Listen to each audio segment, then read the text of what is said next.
اعوذ باللہ السمیع العلیم من الشیطان الرجیم بسم اللہ الرحمن الرحیم وبہ نستعین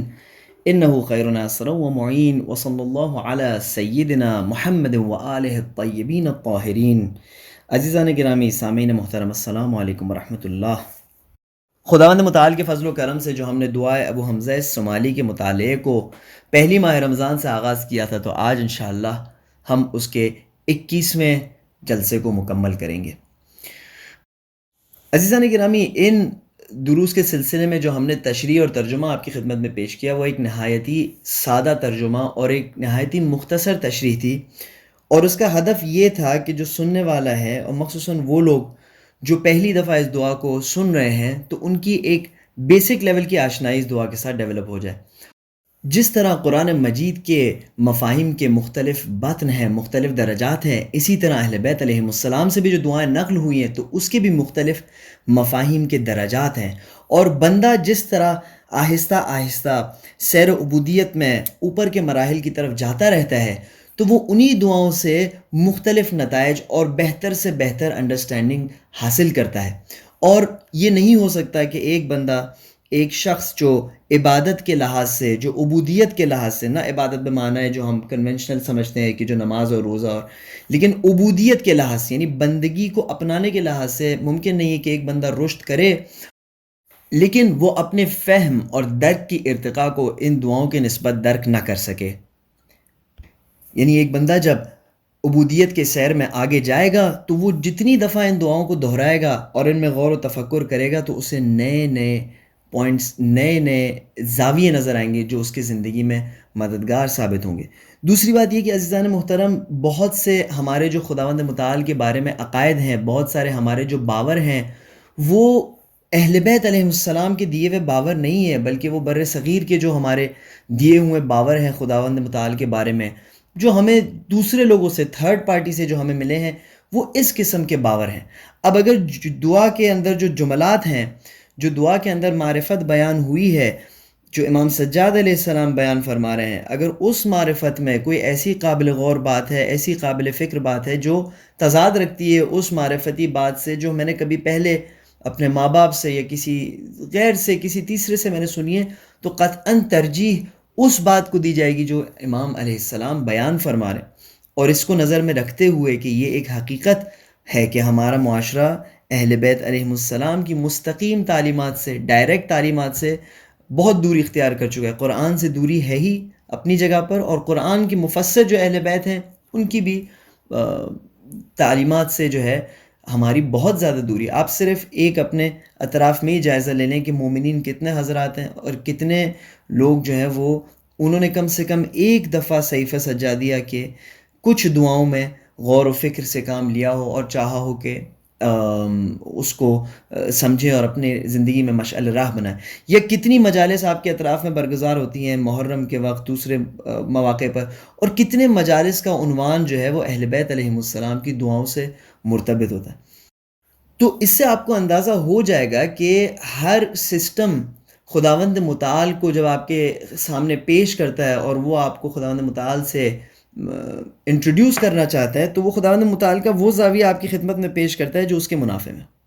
لیکن اہل بیت علیہ السلام کا کیونکہ آپ سے کوئی منافع ہے ہی نہیں، انہیں قُلْ لَا أَسْأَلُكُمْ عَلَيْهِ أَجْرًا، وہ انہی انبیاء علیہ السلام کے راستے کو پیروی کرتے ہوئے آپ کے سمت آتے ہیں اور کہتے ہیں کہ ہمیں تم سے کسی منافع کی ضرورت نہیں، ہم تمہارے کسی چیز پر نظر نہیں رکھتے، ہم صرف یہ چاہتے ہیں کہ تمہیں منفعت حاصل ہو، تم فلاح حاصل کرو۔ تو اسی لیے وہ جو زاویہ، وہ جو پکچر، وہ جو خداوند متعال کی معرفی آپ کے سامنے پیش کرتے ہیں، وہ ایک خالص اور ایک واقعی معرفی ہے۔ مثال کے طور پر میں آپ کو ایک بات بتاتا ہوں کہ ماں باپ جب اپنے بچے کو خداوند متعال کے بارے میں بتاتے ہیں تو وہ ایسا معرفی کرتے ہیں بچے کو کہ جیسا خداوند متعال صرف اور صرف ماں باپ کی پرواہ کرتا ہے، اور اسے بچے کے حق و حقوق سے کوئی غرض نہیں۔ ایک ٹیچر جب اپنے شاگردوں سے خداوند متعال کے بارے میں گفتگو کرتا ہے تو وہ صرف انہی زوایا کو ڈسکس کرتا ہے کہ جن زوایا میں یہ بات میگنیفائی ہو گئی ہو کہ ٹیچر کے حقوق کیا ہیں اور ٹیچر کا احترام کتنا ہے۔ لیکن ائمہ علیہ السلام، پھر سے میں آپ کی خدمت میں عرض کرتا ہوں کہ کیونکہ انہیں اس سے کوئی غرض نہیں ہے کہ آپ انہیں کوئی فائدہ پہنچائیں. وہ آپ سے بے نیاز ہیں، وہ آپ کے کسی بھی چیز کے نیاز مند بلکہ آپ ان کے نیاز مند ہیں. تو اسی لیے جب وہ خداوند متعال کا ایک شناخت آپ کی خدمت میں پیش کرتے ہیں تو وہ ایک مکمل، نیوٹرل اور واضح اور سب سے خالص اور ہدایت اور صحت سے سب سے قریب پریزنٹیشن ہوتی ہے خداوند متعال کی. اور اسی سلسلے میں میری بھی کوشش یہ رہی ہے کہ اس دعا کے ترجمے اور تشریح کے ساتھ میں اس فرصت کو مہیا کروں، تیار کروں کہ اگر کوئی چاہے کہ اس دعا سے ہدایت حاصل کرے تو اسے، کیونکہ عربی میں ہے ظاہر یہ دعا، تو اسے اس بات کی دشواری نہ ہو کہ وہ اس کو سمجھ نہ سکے، بلکہ ایک اردو کا آسان ترجمہ آپ کے سامنے تیار کیا ہے کہ جس میں آپ ضرور بآسانی غور و فکر کر سکتے ہیں اور اپنے نتائج جو ہیں وہ حاصل کر سکتے ہیں. آئیے اس دعا میں مزید آگے بڑھتے ہیں، لیکن اس سے پہلے ایک صلوات پڑھیے محمد و آل محمد پر. اللہم صلی علی محمد و آل محمد. امام علیہ السلام یہاں پر فرماتے ہیں کہ الہی و سیدی و عزتک و جلالک، اے میرے پروردگار، اے میرے سید، اے میرے آقا، تیری عزت کی قسم، تیری بزرگی کی قسم، لئن طالبتنی بذنوبی لأطالبنک بعفوک، اگر تو نے میرے گناہوں کے حوالے سے مجھ سے سوال کیا، یعنی اگر تو نے مجھے روکا اور کہا کہ تو نے کیوں اتنے گناہ انجام دیے، تو لأطالبنک بعفوک، میں بھی تجھ سے تیرے عفو اور درگزر کے بارے میں سوال کروں گا. یعنی میں کہوں گا کہ پروردگارہ یہ تو میری تقاضا ہے، یہ میری پستی کی تقاضا ہے کہ میں گناہ کرتا ہوں، لیکن تیرا کرم اور تیرا عفو کہاں چلا گیا. وَلَئِن طَالَبْتَنِي بِالْعُومِ، اگر تو نے میری پستیوں کے بارے میں، میری کردار کے اندر جو خامیاں ہیں ان کے بارے میں اگر تو نے مجھ سے سوال کیا تو میں تجھ سے سوال کروں گا تیرے کرم کے حوالے سے. یعنی میں یہ کہوں گا کہ پروردگارہ تیرا کرم کہاں ہے کہ جس کی وجہ سے میں نجات پا سکوں. اب عزیزان محترم، یہاں پر ہم کوئی یہ نہ سمجھے، ضرور آپ یہ نہیں سمجھیں گے، لیکن بس وضاحت کے لیے میں آپ کی خدمت میں کہوں کہ یہ کوئی گناہ کے انجام دینے کے لیے ہم جواز تراشی نہیں کر رہے. ہم اقرار اور اعتراف کے اور محبت کے اس مرحلے میں داخل ہو چکے ہیں جہاں پر ہم نے خداوند متعال سے عرض کر دیا پروردگارہ ہم جان بوجھ کر اگر غلطی انجام دیتے بھی ہیں تو یہ تیرے سے دشمنی کے لیے انجام نہیں دیتے. ہم فرعون اور شداد کی طرح تیرے سامنے کھڑے نہیں ہوتے، ہم تیرا مقابلہ نہیں کرنا چاہتے. یہ ہماری، جیسے دعا ابن اسماعیلی کے پچھلے حصے میں فرمایا تھا کہ موقع محل آ جاتا ہے برائی کا، ہماری ہوا و ہوس ہم پر غلبہ کر جاتی ہے، ہماری کمزوریوں کی وجہ سے ہم مزید آگے بڑھ جاتے ہیں اور ہم تیرے پردہ پوشی کا ایک غلط فائدہ اٹھا لیتے ہیں، اور ان تمام فیکٹرز کے وجہ سے ہم ایک تیرے نافرمانی کے سمت آگے بڑھتے ہیں. تو ہم یہاں پر خداوند متعال سے جب یہ کہہ رہے ہیں کہ پروردگارہ تو اگر میرے گناہ کے بارے میں سوال کرے تو میں تیرے عفو کے بارے میں سوال کروں گا، تو ہم جواز نہیں ڈھونڈ رہے اپنی غلطی کا، بلکہ ہم اس مرحلے میں ہیں جس میں کہہ رہے ہیں خدا دیکھ ہم بے بس ہیں. یعنی اگر ہم سے کوئی غلطی ہو جاتی ہے، کوتاہی ہو جاتی ہے، ہم اقرار کریں ہم بے بس ہیں، یہ ہماری ضعف ہے، اسی ضعف کو ہم تجھ سے دور کروانا چاہ رہے ہیں اور ہم تیرے بہتر بندے بننا چاہ رہے ہیں. یہی ضعف کو بھلے ہم جس قسم کی بھی برائیاں کریں، ہم جانتے ہیں اگر ہم ضعیف نہ ہوتے، اگر ہم میں طاقت ہوتی، اگر ہم اپنے ہوا و ہوس پر غلبہ کر سکتے تو ضرور اس کام کو انجام نہیں دیتے، لیکن کیا کریں کہ مجبور ہیں. تو پس پروردگار اگر تو نے ہماری تمام ضعف اور مجبوریوں کے بعد اگر تو نے ہمیں ہمارے گناہوں کے بارے میں سوال کیا تو ہم تجھ سے تیرے عفو کے بارے میں سوال کریں گے. پھر فرماتے ہیں وَلَئِنْ أَدْخَلْتَنِ النَّارَ لَأُخْبِرَنَّ أَهْلَ النَّارِ بِحُبِّي لَكَ، پروردگارا اگر تو نے مجھے آتش جہنم میں داخل کر دیا، لَئِنْ أَدْخَلْتَنِ النَّارَ لَأَخْبِرَنَّ أَهْلَ النَّارِ، میں قسم کھا کر کہتا ہوں، تاکید کے ساتھ کہتا ہوں کہ میں تمام دوزخ کے رہنے والوں کو، تمام وہ لوگ جو جہنم میں ہیں، میں ان سب کو بتاؤں گا کہ میں تجھ سے محبت کرتا ہوں. واقعاً عجیب ہے، واقعاً کتنا مختلف ہے یہ خدا جس کو امام سجاد علیہ السلام ہمیں بتا رہے ہیں، جس کے بارے میں ہمارا امام ہمیں رہنمائی فرما رہے ہیں، اور وہ خدا جس کو ہم نے تصور کیا ہے کہ معذرت کے ساتھ کہ جس سے سوائے ڈر اور خوف کے ہمارے دل میں اور کچھ نہیں بٹھایا گیا. کتنا مختلف ہے. کیا واقعاً انسان ایسے مہربان خدا کی کہ جس سے اس طرح سے وہ بات کر سکے، اتنے آرام سے بات کر سکے، کیا واقعاً انسان دل سے نہ چاہے کہ اس کی عبادت کرے، اس کی بات مانے، کوشش کرے، کم سے کم دل میں خواہش رکھے کم سے کم. کیا اس خداوند اتنے مہربان خداوند متعال کی انسان عبادت کی خواہش دل میں رکھ سکتا ہے، یا اس خداوند متعال کی جس کا ہمیں بتایا جاتا ہے کہ جو مختلف عذابوں کو اور مختلف انسان کو مختلف شکنجوں میں مبتلا کرنا چاہتا ہے، اور اس آئیڈیالوجی کے اوپر بیس کر کے پھر اسی تشدد کو دین کے نام پر انجام بھی دیا جاتا ہے۔ واقعاً کتنا شکر کریں خداوند متعال کا کہ ائمہ علیہم السلام نے ہمیں اتنا بہترین خزانے سے نوازا۔ پھر فرماتے ہیں الہی و سیدی ان کنت لا تغفر الا لاولیائک و اہل طاعتک فإلی من یفزع المذنبون، اے میرے پروردگار اگر تو سوائے اپنے دوستوں کے کسی اور کو معاف نہ کریں۔ اولیاء خدا کون ہیں؟ اولیاء خدا وہی ہیں جو خداوند متعال کی عبادت میں مشغول رہتے ہیں، وہ ان کا دنیا کا عمل، دین کا عمل، سونا اٹھنا، وہ ہر کام خداوند متعال کے لیے انجام دیتے ہیں۔ اگر وہ سوتے ہیں تو وہ ایک مشن پر ہوتے ہیں کہ جس مشن کو کمپلیٹ کرنے کے بعد کسی اور خداوند متعال کے مشن میں طاقت حاصل کریں گے۔ اگر وہ کھاتے ہیں تو اس لیے کھاتے ہیں کہ خداوند متعال کو راضی کریں۔ وہ کچھ بھی کام انجام دیتے ہیں، کسی بھی کام کو انجام دیتے ہیں، تو اولیاء خدا جو ہے وہ خداوند متعال کو در نظر میں رکھتے ہیں۔ آپ خود دیکھیں، آپ کے جو بہترین دوست ہیں، آپ کے جو یار ہیں، جن سے آپ زیادہ ملتے جلتے ہیں، جب آپ کی ان کے ساتھ ملاقات کا ٹائم فکس ہوتا ہے، مثلا اگر آج ہم نے ڈیسائیڈ کر لیا کہ ہم اپنے بہترین دوست کے ساتھ لنچ پہ جائیں گے، ڈنر پہ جائیں گے، تو اس دن کی ہماری تمام ایکٹیویٹیز خود بخود اسی جہت میں، کیونکہ ہمیں پسند ہے، کیونکہ ہمیں یہ ایکٹیویٹی پسند ہے، اسی لیے ہماری تمام مختلف ایکٹیویٹیز اسی جہت میں فکس ہو جاتی ہیں کہ ہمیں اس دوست کے ساتھ ملاقات کرنی ہے۔ اور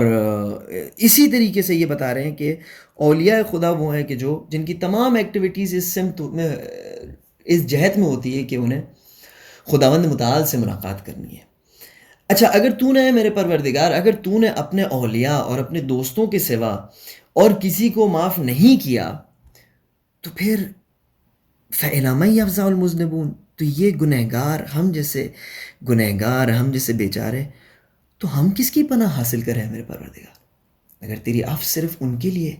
تو ہم کس کے در پر پناہ حاصل کریں؟ وَإِن كُنْتَ لَا تُكْرِمُ إِلَّا أَهْلَ الْوَفَاءِ بِكَ، اگر تو اکرام نہیں کرتا، اگر تیرا کرم سوائے تیرے وفادار بندوں پر نہیں ہوتا، فَبِمَنْ يَسْتَغِيثُ الْمُسِيئُونَ، تو یہ گنہگار تیرے بندے کس کے در پر فریاد کریں، کس سے اپنی امید رکھیں؟ اب دیکھیں کتنا عجیب جملہ ہے جو ایک بندہ خداوند متعال سے کہتا ہے کہ الہی ان ادخلتنی النار ففی ذلک سرور عدوک، پروردگارا اگر تو نے مجھے آتش جہنم میں ڈال دیا تو اس میں جو خوش ہوگا وہ تیرا دشمن ہے۔ کیوں؟ کیونکہ خداوند متعال کا دشمن شیطان ہے، اور شیطان نے قسم کھائی ہے کہ لأغوینہم اجمعین، سب کو میں تیرے صراط مستقیم سے ہٹا دوں گا۔ اور سامنے سے خداوند متعال نے فرمایا کہ ٹھیک ہے، میں بھی جہنم کو تمام ان سے جو صراط مستقیم سے ہٹ گئے بھر دوں گا۔ تو یہ شیطان کا مشن ہے کہ وہ انسان کو جہنم کی طرف لے جائے۔ تو ظاہر ہے جب انسان جہنم میں جائے گا تو خداوند متعال کا دشمن یعنی شیطان خوش ہوگا۔ تو امام فرماتے ہیں کہ اے پروردگار اگر تو نے جہنم کی سمت ڈال دیا تو اس میں تیرے دشمن کی خوشی ہے، اس سے تیرا دشمن خوش ہو جائے گا۔ وَإِنْ أَدْخَلْتَنِ الْجَنَّةَ، لیکن اگر تو نے مجھے جنت میں داخل کر دیا، فَفِي ذَلِكَ سُرُورُ نَبِيِّكَ، تو اس سے تو تیرا نبی خوش ہوگا، وہی نبی کے جو نزدیک ترین مقام پر جب پہنچتا ہے، قاب قوسین و ادنا، جب اس لیول پر پہنچتا ہے تو وہ تجھ سے کہتا ہے کہ میرے امتیوں کو معاف کر دے۔ اسے ہر بہترین موقع پر وہ اس دعا کو مانگتا ہے کہ پروردگار میری امتیوں کو بخش دے۔ جس نبی کی بیٹی ہر سختی میں، ہر شدت میں سب سے پہلے دعا کرتی ہیں تو امتی کے لیے دعا کرتی ہیں۔ جس نبی کے بیٹے، جس نبی کی تمام اولاد نے عجیب ترین قربانیاں صرف اسی لیے دی کہ اس کی امت آتش جہنم سے نجات پیدا کرے اور خداوند متعال کی طرف ہدایت حاصل کر کے خداوند متعال کی جانب چلے، تو کیا وہ خوش نہیں ہوگی ہمارے جنت میں جانے سے؟ تو اے پروردگار، ایک طرف تیرے دشمن کی خوشی ہے اگر تو ہمیں جہنم میں ڈال دے، اور ایک طرف تیرے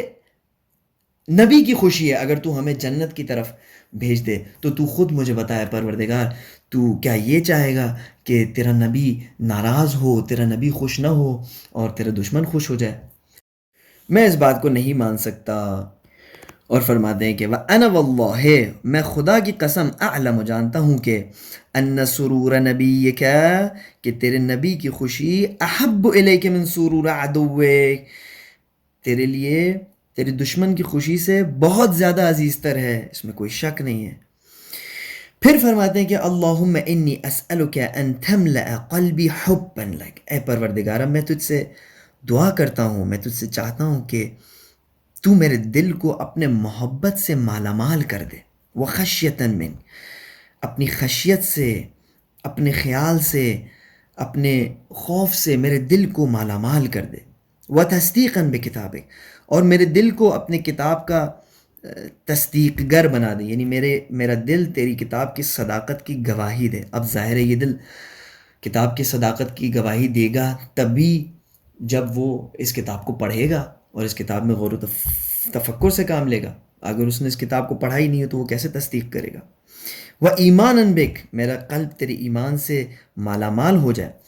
وَفَرَقًا مِّنكَ، اور تیری دوری سے میرا دل ایک غم و اندوہ میں مبتلا ہو جائے۔ اے خدا تیری دوری کا افسوس میرے دل میں بھر دے۔ وشوقاً الیک یا ذا الجلال والاکرام، اے پروردگار تو میرے دل کو اپنی ملاقات کے شوق سے لبریز کر دے۔ اے ذا الجلال والاکرام، اے وہ جو عظمت والا ہے، اے وہ جو کرامت والا ہے۔ حبب الی لقاءک، اے پروردگارہ میرے دل میں اپنے ملاقات کا شوق پیدا کر۔ وَأَحْبِبْ لِقَائِي، اور کچھ ایسا کر کہ میں تیرا اتنا اچھا بندہ بن جاؤں کہ تو بھی میرے سے ملاقات کرنے کا شوق رکھے، تجھے بھی یہ بات پسندیدہ ہو کہ میں تجھ سے ملاقات کروں۔ وَاجْعَلْ لِي فِي لِقَائِكَ الرَّاحَةَ وَالْفَرَجَ وَالْكَرَامَةَ، اور تیری ملاقات کے ذریعے میری راحتی حاصل ہو، میرے مشکلات سے میری دوری حاصل ہو اور کرامت مجھے حاصل ہو۔ عزیزان محترم، بہت عجیب دعائیں ہیں، بہت عجیب مراحل ہیں۔ آئیے ہم خداوند متعال سے دعا کرتے ہیں کہ اے پروردگار، ہم چاہتے ہیں کہ ان بہترین اوقات میں ماہ رمضان، شبۂ قدر اور شب قدر کی بیچ کی جو رات ہے، یعنی آگے 23ویں کی رات ہے، 21ویں کی رات چلے گی، ہم چاہتے ہیں کہ ہماری اصلاح، ہم واقعاً ہمارے پاس ایک ہی زندگی ہے، اگر اس ایک زندگی میں بھی ہم نے وہ حاصل نہیں کیا جو تو چاہتا ہے کہ ہم حاصل کریں، تو پھر ہم کب اسے حاصل کریں گے؟ یہ کتنا بڑا نقصان ہوگا۔ والعصر ان الانسان لفی خسر، زمانے کی قسم کے انسان خسارے میں، اس کے ہاتھ سے زمانہ نکلتا جا رہا ہے۔ اور اگر یہ جو محدود زمانہ ہے جو تیزی سے ہمارے ہاتھ سے نکل جاتا ہے، آپ دیکھیں 20 دن ماہ رمضان کے کیسے ہاتھ سے نکل گئے، اگر ہم نہ حاصل کر سکیں ہم کب حاصل کریں گے پروردگار؟ اگر ہم نے اپنی زندگی میں وہ چیزیں حاصل کر لی کہ جس کی کوئی ارزش نہیں آگے جا کے، تو پھر ہمارا سفر کا توشہ آگے جا کے کیا ہوگا؟ ہم کیا کریں گے؟ کیسے اس لذتوں کو حاصل کر سکیں گے جو لذتیں تیری عبادت سے، تیرے مخلص بندے بننے سے حاصل ہوتی ہیں؟ اے پروردگار تو ہمیں توفیق دے کہ ہم تیرے بارگاہ میں اسی طرح دعاؤں کو اپنے انجام دے سکیں۔